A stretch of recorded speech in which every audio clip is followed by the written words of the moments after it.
Je veux citer notamment les sanctions qui vont être décidées aujourd'hui à l'encontre de Xavier Moreau, ressortissant franco-russe basé en Russie, qui est un relais de la propagande du Kremlin en Europe. Bienvenue sur Stratpol, nous sommes le jeudi 22 janvier 2026, c'est notre bulletin numéro 274 et nous sommes toujours à Moscou et toujours sous sanction par cet apprenti dictateur d'Emmanuel Macron et sa clique, notamment ce ministre des Affaires étrangères, Jean-Noël Barrot, qui d'ailleurs s'est fait ridiculiser par Jean-Luc Mélenchon. Voilà. Avant de commencer cette vidéo, n'hésitez pas à aller voir en description comment vous pouvez vous inscrire sur tous nos réseaux sociaux. Je le rappelle, vous ne pouvez pas maintenant nous aider en fait financièrement puisque je n'ai plus le droit de recevoir d'argent de personnes de l'Union européenne. En revanche, et je vous remercie parce que vous êtes nombreux à y aller, ma femme a créé une cagnotte et vous pouvez y participer. Le lien est en description de cette vidéo. Voilà, donc Twitter, Telegram, Odyssée, Rumble, inscrivez-vous et tout. Et surtout, inscrivez-vous à notre lettre d'information. Vous êtes désormais plus de 25 000 et nous avons trouvé un système efficace chinois pour pouvoir envoyer massivement des emails. Voilà, donc le système est chinois et puis le site est désormais hébergé en zone libre, c'est-à-dire hors Union européenne. Donc tout devrait fonctionner rapidement. N'oubliez pas que quand vous vous inscrivez sur la lettre d'information, vous devez confirmer. On vous envoie un email, vous devez confirmer. Et ça, quoi qu'il arrive, ça pourra toujours permettre de contourner la censure du régime d'Emmanuel Macron. Abonnez-vous à notre partenaire Géopolitique Profonde, donc je rappelle que vous avez les versions papier, mais ça c'est celui du mois de novembre, mais vous avez également la version numérique et dans le numéro du mois de février qui va être consacré à l'Arctique, eh bien votre serviteur a publié un article qui est une mise à jour en fait sur la manière dont l'OTAN n'a pas du tout été à la hauteur face à la Russie. Donc je reviens sur ce thème extrêmement important d'OTAN puissance faible. Du point de vue juridique, rien de vraiment nouveau depuis ce que j'ai dit la dernière fois. Donc, si vous voulez un peu de détails sur le dossier de preuves que j'ai récupéré, que je n'ai pas le droit de publier, évidemment, eh bien, allez voir l'interview que j'ai donnée à Géopolitique Profonde, à Mike Borowski. Voilà, tout y est expliqué. Donc, aujourd'hui, nous travaillons pour obtenir la levée de la confidentialité obligatoire sur ce dossier de preuves. Voilà. Et donc, tout est entre les mains des avocats, le combat continue. Alors le combat continue également pour Thierry Breton, à ce que j'ai vu, puisqu'on a appris que l'Union européenne allait le soutenir dans le cadre du recours qu'il a envoyé à Washington, puisque Washington l'a privé de visa. En gros, c'est ça.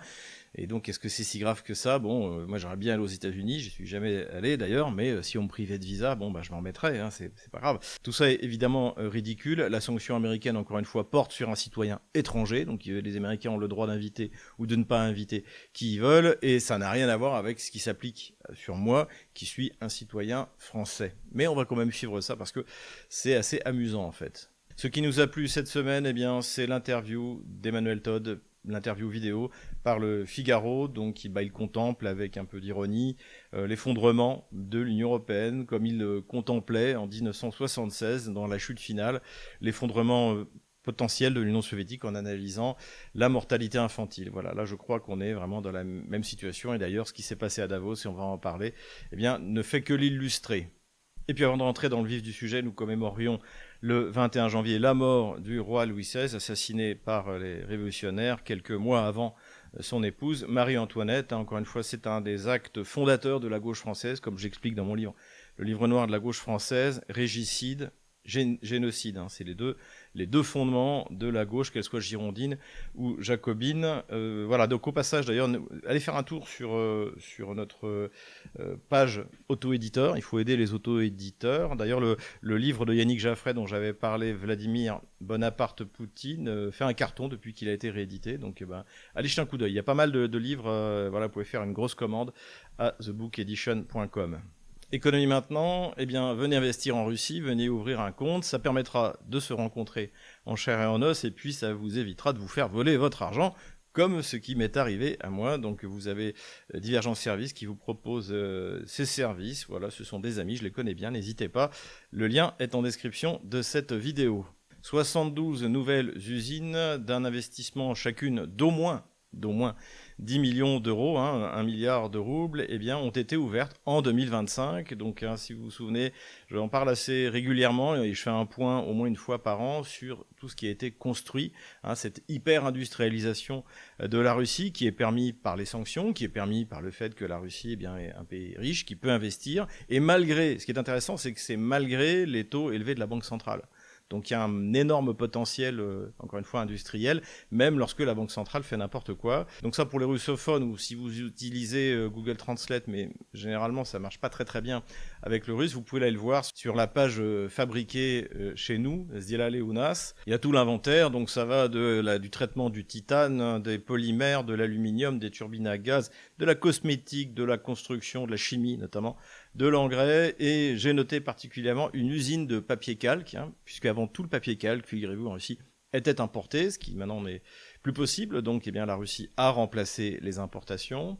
Et puis également, et là on est dans les technologies d'actualité, une usine de batterie de lithium. Donc encore une fois, l'année 2025, malgré les difficultés liées non pas aux sanctions, mais à la politique de taux d'intérêt élevé de la Banque centrale, a été très positive dans cette tendance à l'hyper-industrialisation, qui est la tendance actuelle de l'économie russe.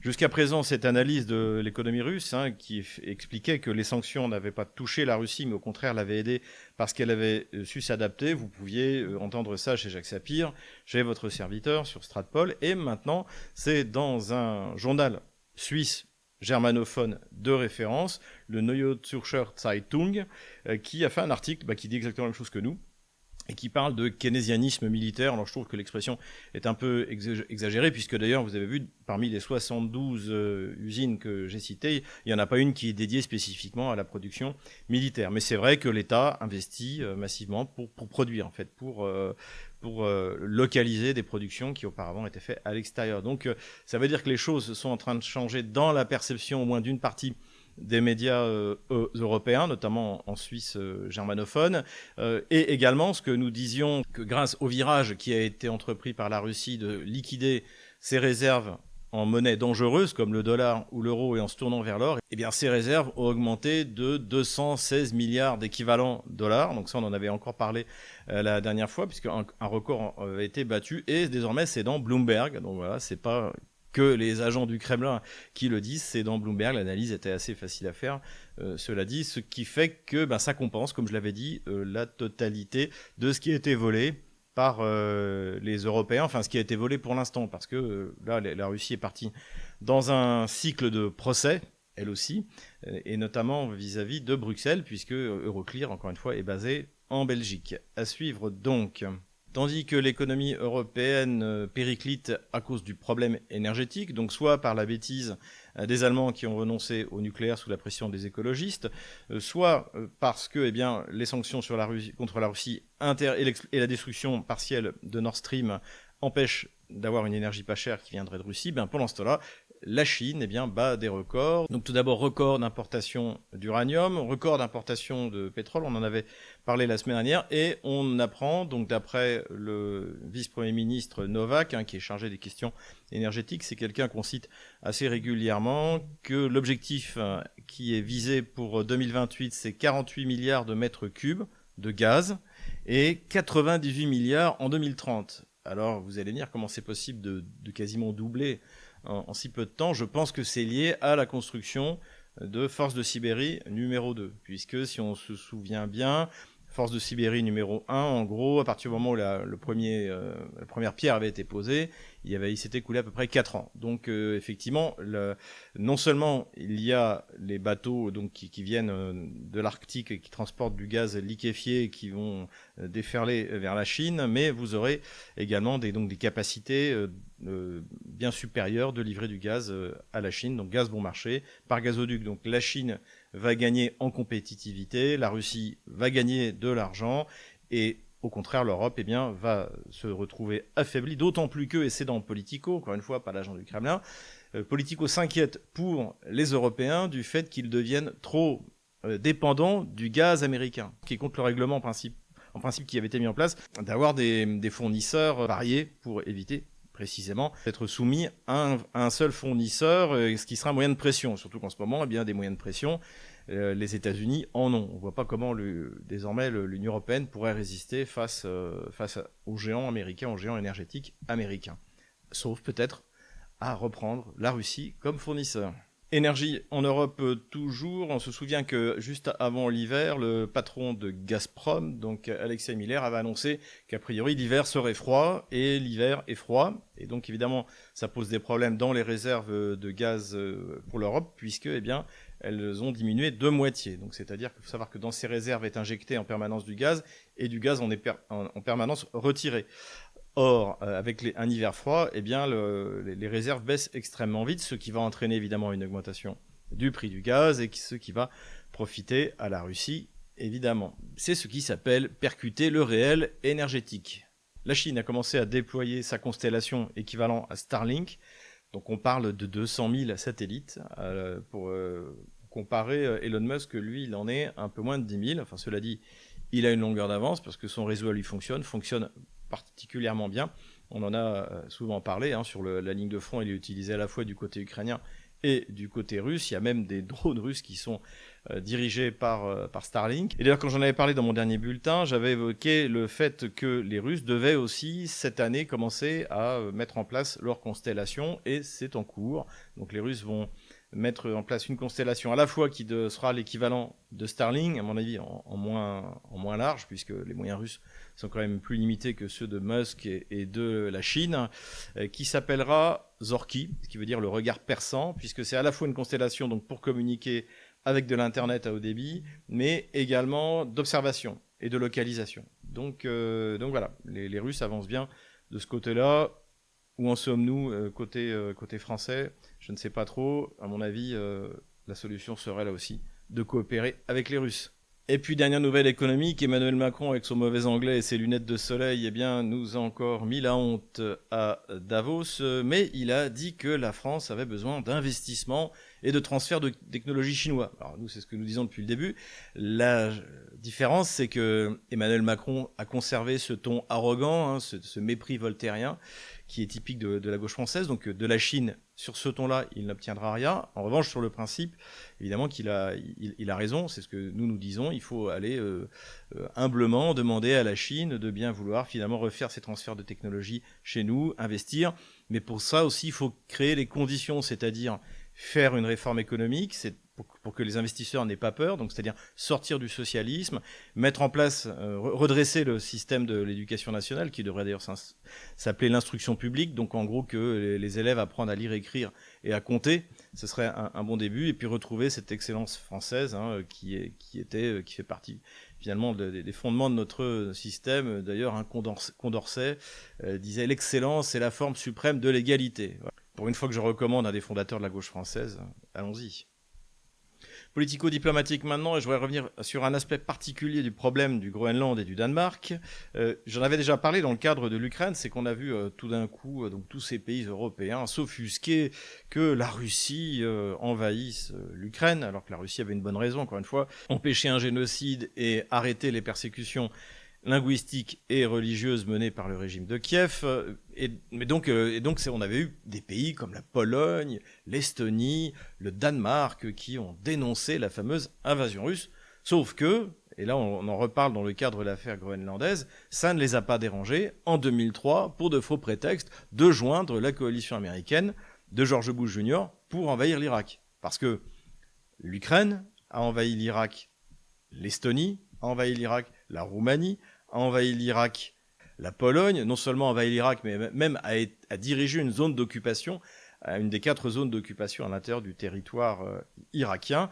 Et enfin, le Danemark a envoyé des troupes pour aider l'Amérique à envahir l'Irak. Donc là, visiblement, ça ne les dérangeait pas. En revanche, ça les dérange quand cette fois l'Amérique ne veut plus envahir l'Irak, mais envahir ce qu'ils estiment être leur province groenlandaise. Ça, c'était aussi, ce 2 poids 2 mesures est toujours intéressant à souligner.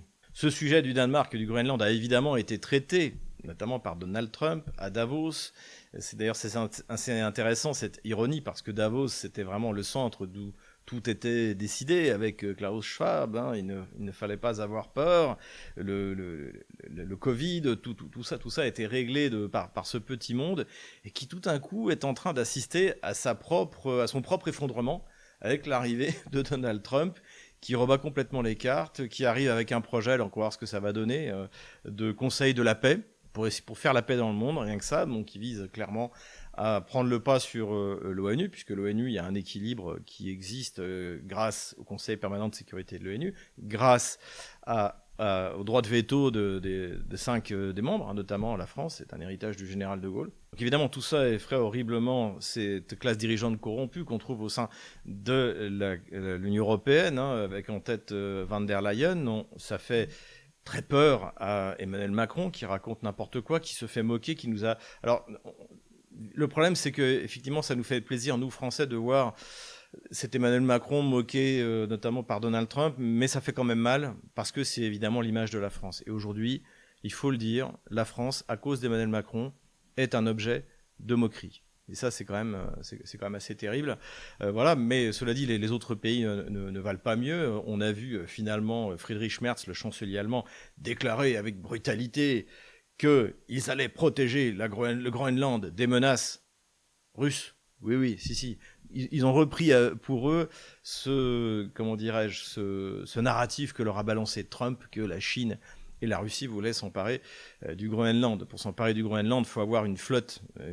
Et la première flotte au monde, c'est la flotte américaine. Il n'y a que les États-Unis qui, s'ils le veulent, peuvent s'emparer du Groenland. Il suffit qu'ils déploient, qu'ils encerclent cette île qui fait 4 fois la France. Voilà de quoi il s'agit. Donc, a priori, Trump a annoncé un accord. Bon, après, on ne sait jamais avec Trump de quel genre d'accord il va s'agir exactement, mais c'est lui qui a toutes les cartes en main, et les autres n'auront qu'à se soumettre, quoi qu'il fasse, quoi qu'il s'agite. Autre événement révélateur et important à Davos, puisque Emmanuel Macron n'est pas le seul petit dictateur à avoir été humilié par Donald Trump, il y a également Zelensky, qui a annoncé qu'il ne pouvait pas venir à cause des problèmes énergétiques en Ukraine, et qui s'est fait siffler par Donald Trump, donc qui a annoncé qu'il avait un rendez-vous avec Zelensky. Donc on a vu Zelensky se précipiter, et là il vient de rencontrer Donald Trump. Visiblement, Donald Trump a dû lui passer plutôt un ultimatum qu'autre chose, puisque la réunion a duré moins d'1 heure, et que simultanément on a appris que Steve Witkoff et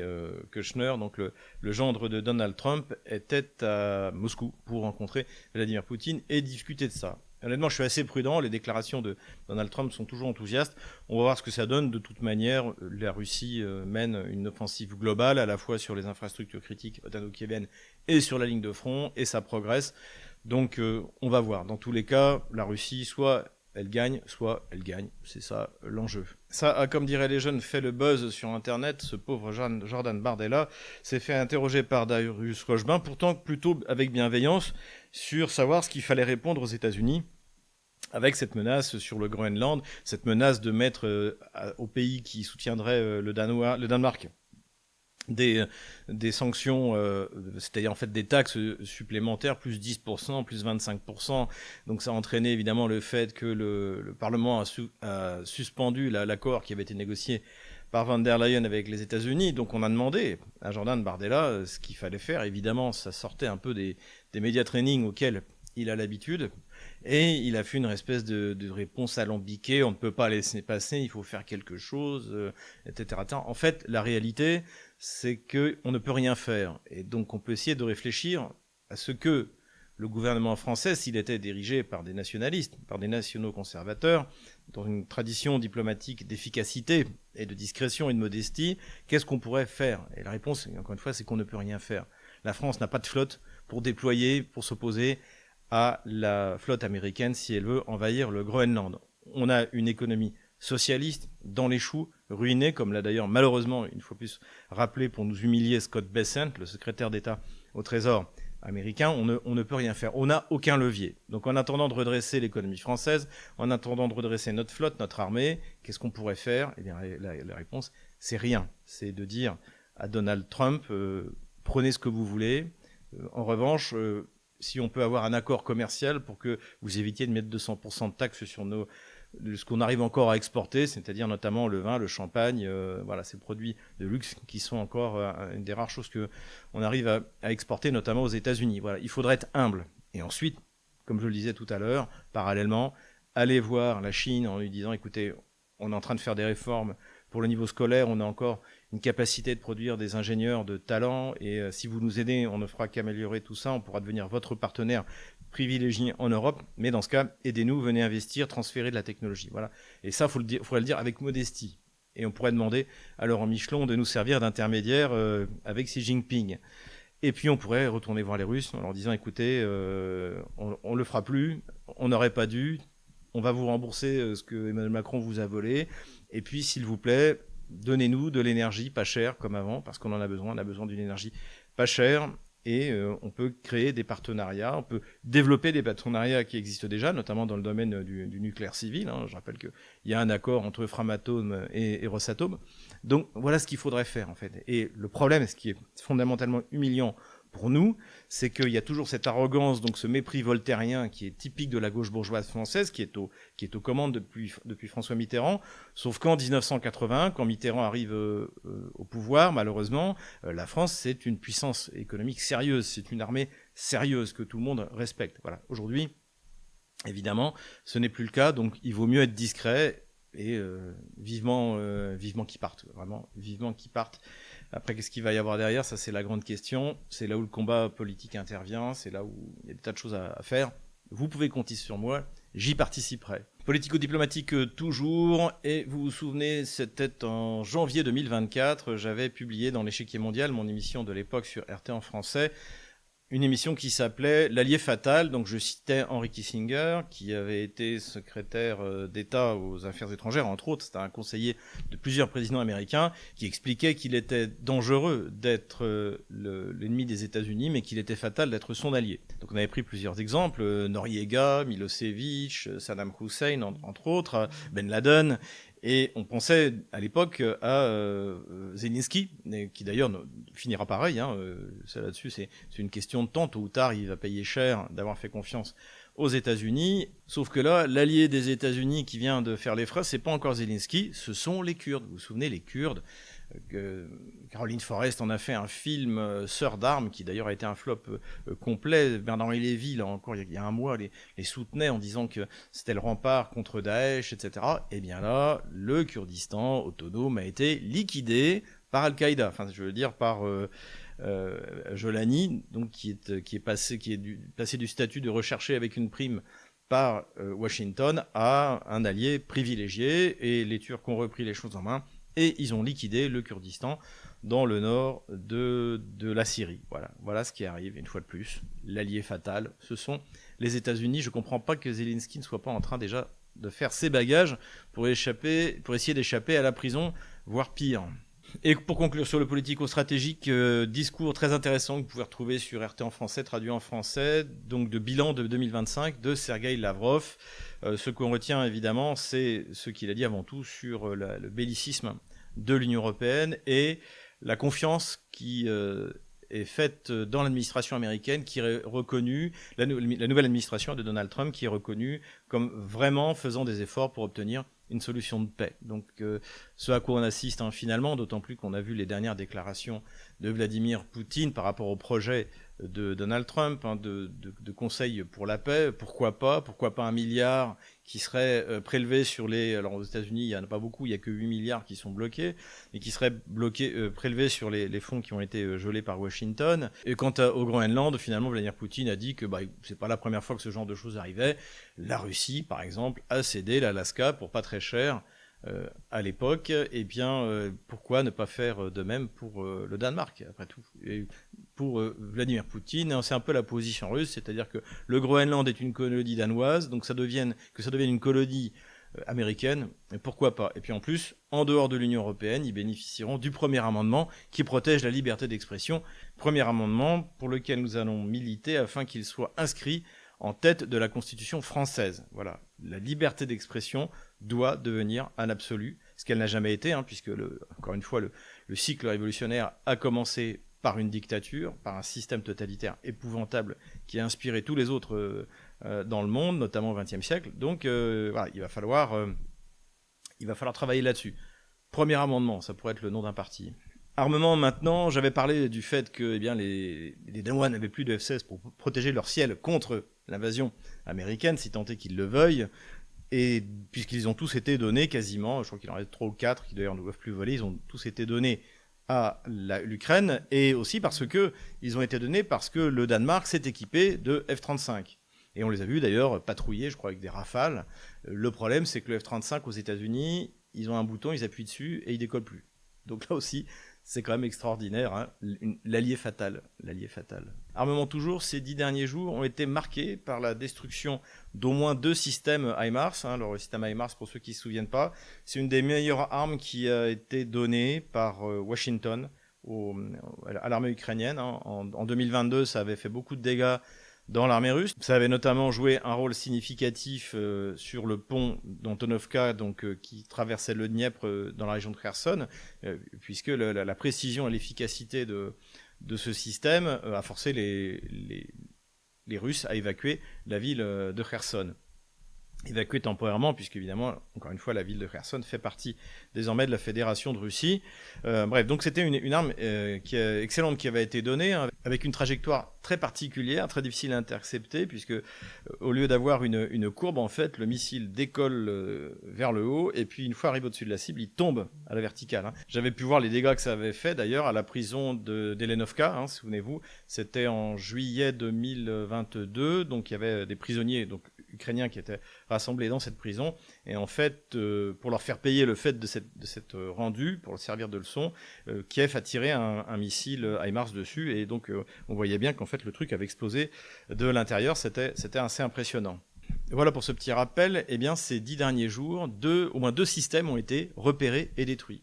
Donc ça veut dire que les Russes ont développé un système d'observation du champ de bataille bien au-delà, bien au-dessus en qualité de ce qui existait jusque-là.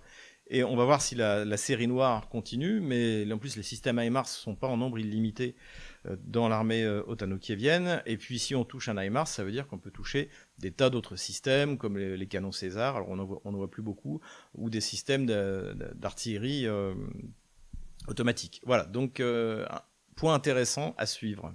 Empire du mensonge maintenant. Et le premier cas d'empire du mensonge, c'est la manière dont a été traitée une nouvelle fois une sortie donc de Karaganov. Hein, on en parle assez souvent. Il a été cité plusieurs fois par Alain Bauer qui ne l'a jamais lu et qui racontait n'importe quoi. Donc Karaganov, je rappelle, on peut le considérer effectivement comme un penseur nationaliste, et je dirais même un penseur nationaliste sur le modèle français, c'est-à-dire que par exemple, il considère que l'Empire russe n'aurait jamais dû s'étendre en Asie centrale, qu'il avait dépensé des ressources pour rien, que l'URSS n'aurait jamais dû s'étendre en Europe de l'Est, que ça ne servait à rien, que pareil, ça a coûté des ressources, et que la Russie devait se replier, ce qui est tout à fait relatif quand on est étendu sur 11 fuseaux horaires, sur finalement ce qui est vraiment la substantifique moelle de la nation russe. Ce qui est une bonne chose d'ailleurs, ça veut dire que les Russes n'iront pas plus loin que ces zones ukrainiennes où vivent des gens qui appartiennent au monde russe, à l'exclusion évidemment de l'ouest de l'Ukraine qui appartient à un monde complètement différent. Donc ça, c'est une vision du monde très positive, à laquelle je pense Vladimir Poutine adhère. En revanche, Karaganov a toujours eu une vision de l'utilisation de l'arme nucléaire qui était en contradiction avec la doctrine russe.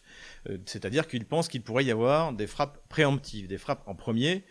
Et il avait proposé ça en 2022 et il a été démenti par Vladimir Poutine à Valdai, j'y étais, et Vladimir Poutine lui a dit non, il n'y aura pas de frappe en premier de nucléaire russe, de frappe préventive, contrairement à ce qu'ont déjà souhaité certains responsables américains, notamment Rumsfeld, plus récemment en 2020 ou 2021, Todd Walters, le général qui commandait les forces de l'OTAN en Europe. Voilà, ceux-là sont pour une utilisation plus flexible, c'est-à-dire en premier, de l'arme atomique, ce qui n'est pas le cas de la doctrine russe.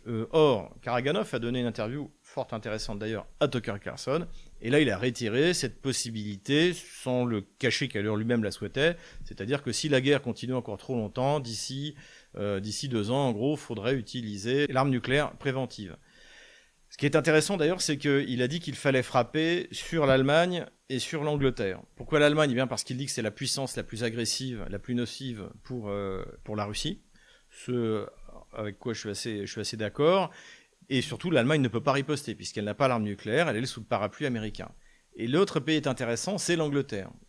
L'Angleterre aujourd'hui est effectivement, comme j'ai dit, encore plus agressive que l'Allemagne vis-à-vis de la Russie, puisqu'il n'est même pas de question de parler avec la Russie. Alors que Merz, Meloni et même Macron veulent discuter avec la Russie, il n'en est pas question pour l'Angleterre. Le ministre des Affaires étrangères anglais l'a récemment rappelé.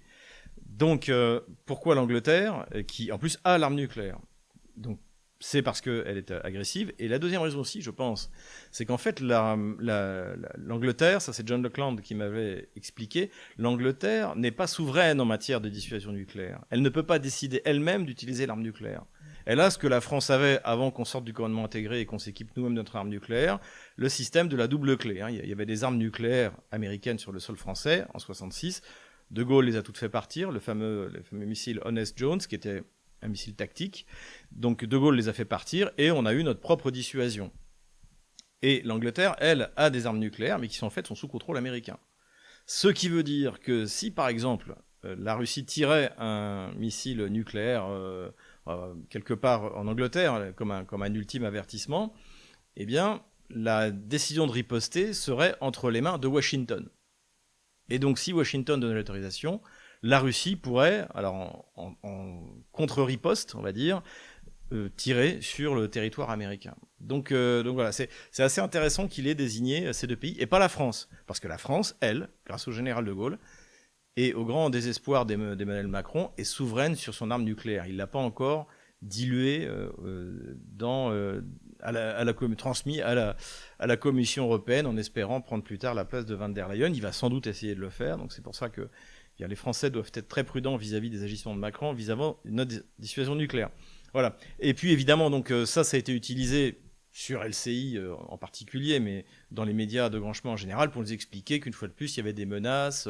Et là, une fois de plus, l'ancien ambassadeur de France à Moscou, Sylvie Berkman, a été bonne dans cette affaire, puisqu'elle a expliqué que Karaganov, il est quand même un peu tout seul dans son coin, en tout cas sur ce sujet-là, et que les responsables russes n'avaient même pas commenté cette hypothèse. Je rappelle, la dissuasion nucléaire russe est quasiment la même que la France, à la différence qu'elle protège également le territoire de la Biélorussie, qui est désormais sanctuarisé. Il s'agit évidemment de dissuader les appétits territoriaux de la Pologne. Et deuxième modification qui a été récemment apportée, c'est que la Russie riposterait nucléairement sur un pays qui aurait transmis l'arme nucléaire à un ennemi pour qu'il puisse l'utiliser contre la Russie.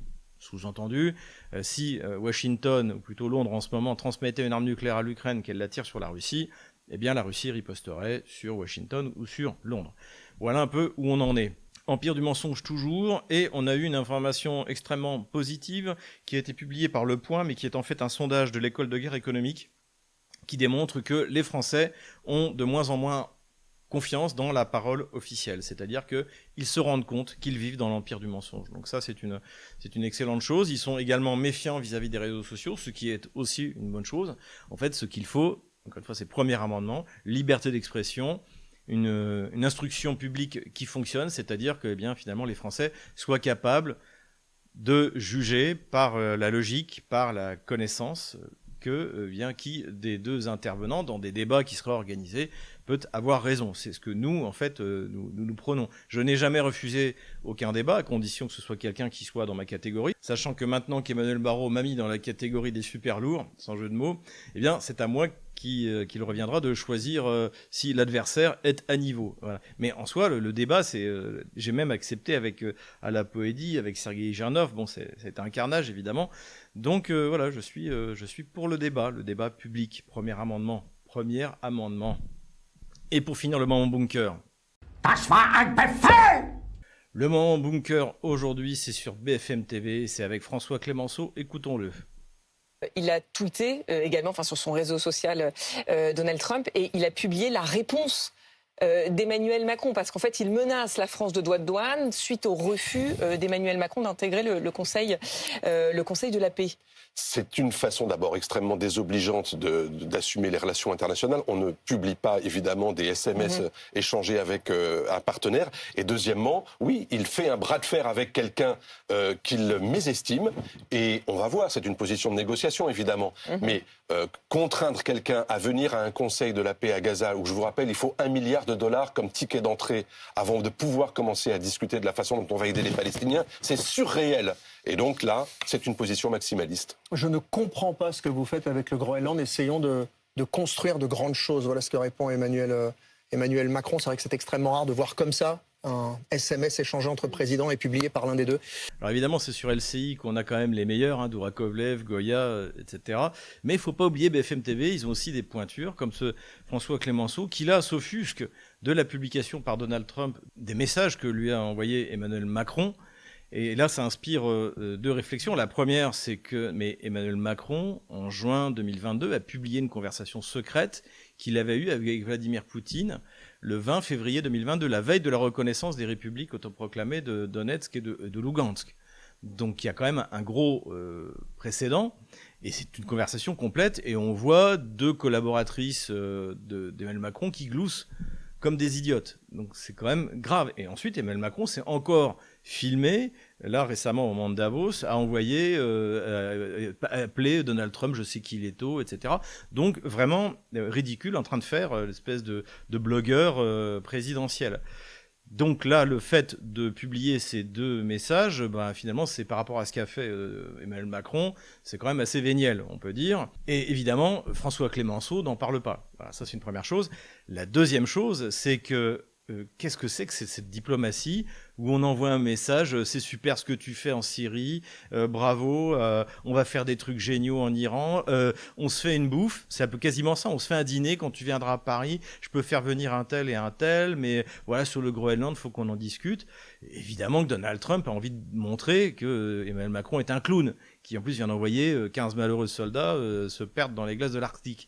Donc ça aussi, en fait, il y a une telle soumission au pouvoir politique en France de la part de ces médias qu'ils sont incapables d'avoir une approche critique du comportement immature de ce qui est malheureusement notre président pour encore un peu plus d'1 an. Et ça, c'est quand même grave, et ça montre à quel point BFM TV aussi et François Clémenceau sont dans le bunker. Quelques considérations militaires générales maintenant. On revient encore une fois sur les attaques sur les infrastructures critiques qui viennent. Donc c'était l'excuse pour Vladimir Zelensky de ne pas venir à Davos. Finalement, il est venu parce qu'il a été sifflé comme un chien, faut le dire, par Donald Trump. Mais la situation effectivement est grave. Le maire de Kiev a annoncé que 600 000 habitants de Kiev avaient dû quitter la ville, donc, parce qu'en fait il vaut mieux être à la campagne plutôt qu'à la ville quand il n'y a plus d'électricité, plus de chauffage. Donc ça, la situation est extrêmement grave. Alors je ne sais pas combien il reste actuellement d'habitants à Kiev. Avant l'opération militaire spéciale, je crois que c'était 3,5 millions. Donc il y a eu sans doute une bonne migration de gens qui ne voulaient pas partir au front ou qui sont partis soit à l'étranger, soit se cacher à la campagne. Mais 600 000, c'est de toute manière énorme. Donc la situation est extrêmement grave. Et ça explique aussi pourquoi, évidemment, tous les projets militaires d'usines ont été suspendus, notamment le projet Rheinmetall. Le Rheinmetall devait construire une usine de munitions en Ukraine, et là il n'en est pas vraiment, il n'en est plus vraiment question pour des questions énergétiques. Le seul endroit où il reste encore un peu d'énergie, c'est à l'ouest, parce qu'il y a des centrales nucléaires construites à l'époque soviétique, évidemment. Donc là encore, il y a un peu d'électricité parce que les Russes ne tirent pas directement sur les centrales nucléaires, mais ils peuvent tirer sous les sous-stations, sachant que c'est quand même dangereux, puisque une centrale nucléaire a besoin d'électricité également pour rester sous contrôle. Donc c'est assez délicat, mais en tout cas, toute la partie est et centrale de l'Ukraine est plongée dans le noir, et il n'y a pas de raison que ça s'arrête, notamment puisque la défense antiaérienne est totalement dépassée. Il n'y a plus de missiles antiaériens, il n'y a plus rien. Donc en fait, il serait temps d'arrêter. Mais encore une fois, il y a une obsession du côté de l'Union européenne, notamment de gens comme Merz, des gens comme Stubb, le président finlandais, qui veulent se battre jusqu'aux derniers Ukrainiens, non seulement le dernier soldat, mais le dernier civil. Et l'autre considération militaire, c'est deux déclarations qui ont été faites. Donc l'une par le chef d'état-major de l'armée kievienne, donc Syrski, le général Syrski. C'est le général préféré de Zelensky parce qu'il n'a aucune considération pour la vie humaine.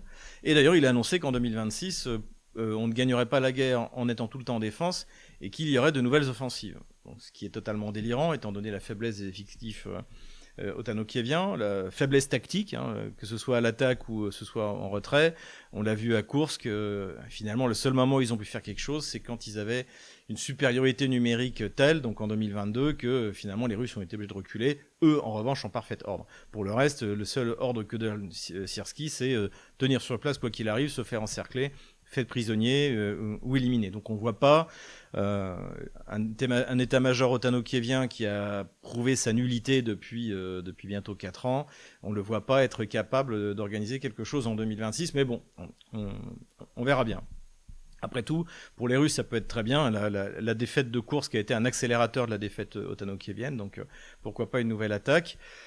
L'autre point qui est aussi intéressant, c'est que donc il y a un nouveau ministre de la Défense, dont on a parlé la dernière fois, qui s'appelle Fedorov, et qui lui a expliqué que le but pour 2026, c'était de tuer le maximum d'infanterie russe.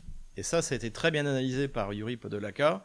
Et c'est là où on voit, parce qu'en fait, c'est qui ce Fedorov? Donc, il n'a jamais été militaire, ce qui en soi n'est pas forcément rédhibitoire pour être ministre de la Défense. Si on est compétent, après tout, un ministre de la Défense doit être un organisateur. C'est ce qu'est Belousov côté russe, c'est-à-dire mettre en place un complexe militaire-industriel qui fonctionne, garantir la logistique, faire en sorte que les moyens nécessaires soient obtenus du côté politique, et qui en même temps n'empiète pas sur les décisions tactiques et opératives de l'état-major. Comme on l'a dit, en Russie, on a aujourd'hui un fonctionnement quasi idéal, un modèle du genre, ce qui n'est pas du tout le cas côté otano-kievien. Donc ce Fedorov, il vient d'où? Eh bien, en fait, c'est un geek, et qui s'est illustré à partir de 2022 en augmentant la production de drones. Voilà, donc c'est ça. Donc pour lui, son obsession, c'est les drones, et surtout, il croit que la guerre, c'est la chasse à l'homme.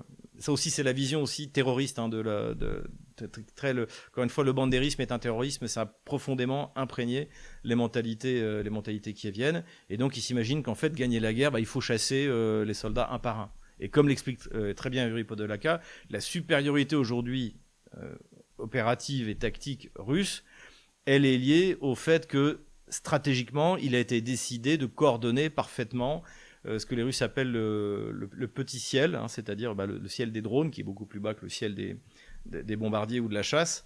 Et donc, c'est cette coordination qui permet à l'armée russe de faire des bonds, comme on l'a vu depuis 2024, mais surtout on l'a vu en 2025. Donc voilà, une fois de plus, on a quand même une classe dirigeante kievienne, un commandement de l'armée kievienne de très basse qualité, et surtout fort mal inspiré par les conseils qui sont donnés par l'OTAN, qui ne sait plus ce que c'est que la guerre. La réalité, c'est ça. Il y a qu'à voir Goya, Dourakovlev, ce pauvre Richoux, qui sont tous à la ramasse dès qu'ils commencent à commenter ce qui se passe sur la ligne de front.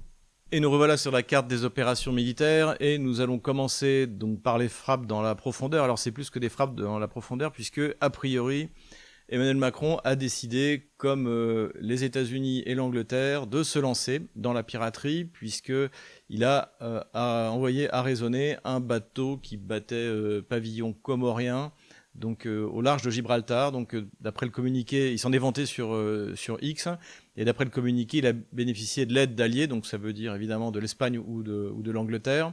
On verra pour la suite jusqu'où est-ce que cela va aller. Est-ce que ça va finir en eau de boudin, comme la dernière fois, donc pour le tanker qui avait été arraisonné au large de Nantes? Nous le verrons bien, mais ce qui est clair, c'est que c'est une montée en tension. Et la question qui se pose, c'est jusqu'où ira la patience des Russes avant qu'ils fassent la même chose, ou que finalement on se retrouve à avoir des bateaux de guerre qui vont se faire face l'un à l'autre. Mais je pense que cette opération d'Emmanuel Macron est davantage due à la situation catastrophique de son image en France. Donc une fois de plus, l'utilisation de la menace d'une guerre est quelque chose qui lui plaît particulièrement. Voilà. Côté toujours otano-kievien, frappe gratuite sur la ville de Krasnodar, donc sur des bâtiments d'habitation, donc il n'y avait rien.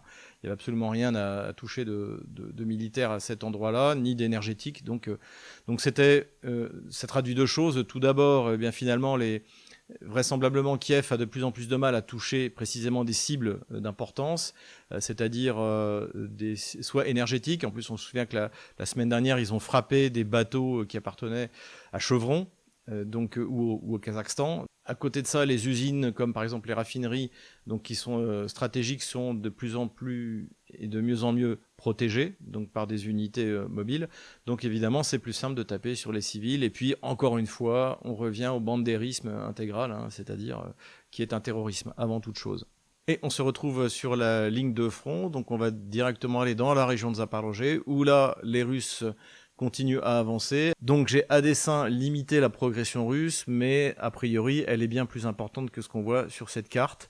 Donc a priori, la localité de Novopavlovka serait tombée, les Russes seraient déjà en train d'avancer sur Zapasnoye à cet endroit-là. Le but, c'est de s'emparer de Yurievka pour pouvoir continuer l'encerclement au moins opératif d'Orekhovo. Donc là, les choses vont bien et les Otano-Kieviens sont obligés d'envoyer des renforts, et d'autant plus que les Russes ont commencé aussi à avancer vers le nord, se rapprochant de plus en plus de la capitale régionale, la ville russe de Zaporozhye.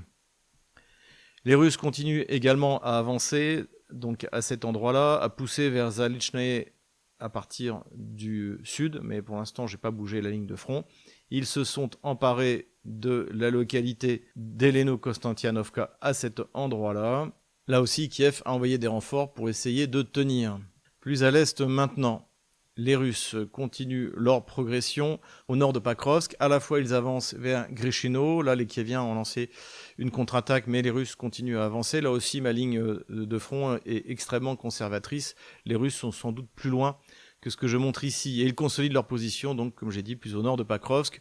Le but, c'est de s'emparer de Dobropolia à cet endroit-là. Donc, ils auraient également avancé sur Novi Donbass et sur Bieletsky. Mais j'attends encore un peu avant de modifier ma ligne de front. Les Russes ont en revanche bien avancé au nord de Charkovo, à cet endroit-là. Donc, on se souvient, ils ont pris Sofievka. Ils sont en train de liquider les dernières résistances à l'intérieur de Toretsk, ici, et ils continuent à avancer vers le nord désormais, se sont emparés de la localité de Novopavlovka à cet endroit-là. Encore une fois, là on voit la pince qui se resserre autour de Slaviansk-Kramatorsk. Au sud de Konstantinovka, les Russes continuent d'avancer, ils ont atteint la périphérie sud de la localité de Stepanovka. Ici, les Kieviens ont envoyé des renforts pour essayer d'empêcher la prise de la localité d'Elenovka, pour empêcher les Russes d'exploiter leur avancée de la semaine dernière.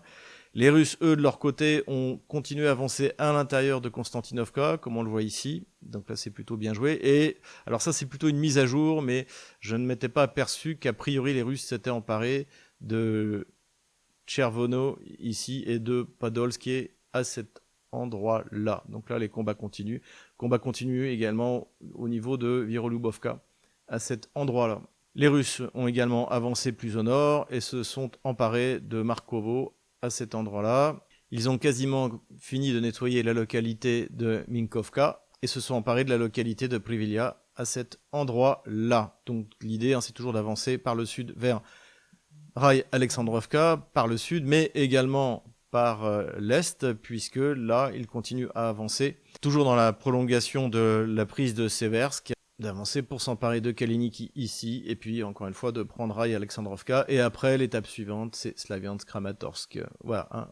Du côté de Liman, les Russes continuent à faire un effort pour détruire tous les ponts qui permettent d'approvisionner la ville. L'idée finalement c'est de refaire ce qu'ils ont fait dans d'autres localités comme Mirnograd, un encerclement complet, et ensuite une liquidation au fur et à mesure que les ressources diminuent chez les combattants. Du côté de Kupiansk, les Russes, a priori, ont repris l'initiative. Je vais pas toucher la ligne de front parce que pour l'instant, on n'y voit pas encore très clair. Là aussi, l'idée, c'est de couper les lignes d'approvisionnement des forces otano-kieviennes. Plus au nord, les Russes continuent leur poussée donc à partir de toutes les directions vers Veliki Burluk. L'idée, c'est une fois que Kupiansk aura été nettoyé, d'attaquer par le sud-est, d'attaquer par le nord et par le nord-est. Et donc là, ils ont avancé au nord et se sont emparés de la localité de Nersternoe ici, à cet endroit-là, et donc vraisemblablement également de celle-ci, Krugle, à cet endroit-là. Ils continuent également à pousser au sud de Volchansk. Voilà, j'ai pas encore bougé la ligne de front, mais normalement cette localité-là, je pense la semaine prochaine, aura été capturée. La capture de Gravskoye aussi a été annoncée. Alors moi je l'avais déjà prise par les Russes. Voilà. Donc il y a sans doute une erreur de ma part. Les Russes également seraient en train de commettre un effort pour s'emparer de Ternova, en fait, pour relier finalement les deux pénétrations dans la région de Kharkov. On est en train de retrouver une configuration qui rappelle beaucoup de celle de 2022, hein, parmi des territoires qui avaient à l'époque été libérés par l'armée russe et qui avaient été obligés d'être abandonnés en octobre 2022. La poussée continue également dans la région de Soumy, mais j'ai pas vu de changement significatif de la ligne de front. Voilà, j'enlève la ligne de front de la semaine dernière. Voilà où nous en sommes le jeudi 22 janvier 2026. Voilà, j'espère que cette vidéo vous a plu. Nous vivons une époque exceptionnelle en ce moment, avec des bouleversements sur la recomposition du rapport de force international, l'apparition de nouvelles hyperpuissances, la Russie, les États-Unis, la Chine, sans doute bientôt l'Inde, et puis le déclassement de l'Europe. Donc pour cela, bien pour la France, on l'a déjà dit, la première chose c'est de sortir de l'OTAN, sortir de l'UE, de retrouver notre autonomie stratégique et de pouvoir se fonder sur ce qui fait notre force. Déjà, c'est notre peuple. Et puis, évidemment, l'héritage que nous avons eu du général de Gaulle avec le nucléaire civil, le nucléaire militaire, une France qui est capable de produire des ingénieurs de talent. Donc c'est ça dont nous avons besoin, et donc c'est pour ça que nous allons nous battre, et l'année 2026 de ce point de vue-là va être extrêmement intéressante. En tout cas, du côté russe, les choses vont remarquablement bien dans tous les domaines, économiques, militaro-industriels, militaires et politiques. Donc tenez bon, courage, on les aura.